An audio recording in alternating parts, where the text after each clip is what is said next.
Hello అక్వామ్యాన్ తన గుంపును వదిలేసి కనీసం తినడానికి కూడా రాకుండా దూరంగా ఉన్న కొండల దగ్గరికి నడుచుకుంటూ వెళ్ళిపోయిన పెంగ్విన్ గురించి మీరు వినే ఉంటారు. వినలేదే. చెప్పుకోవట్లేదేమో.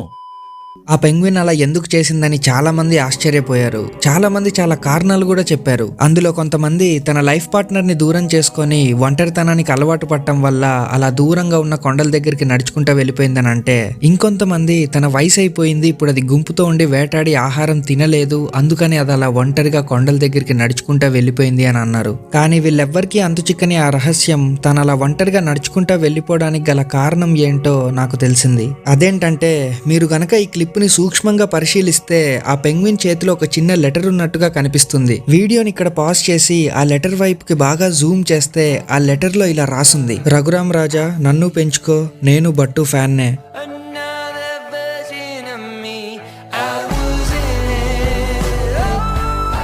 అంటే తను కొండల దగ్గరికి కాదు, కొండల వెనకాల ఉన్న మా ఇంటికి వస్తున్నాడు. నా కళ్ళంట నీళ్ళు వస్తున్నాయంట్రా.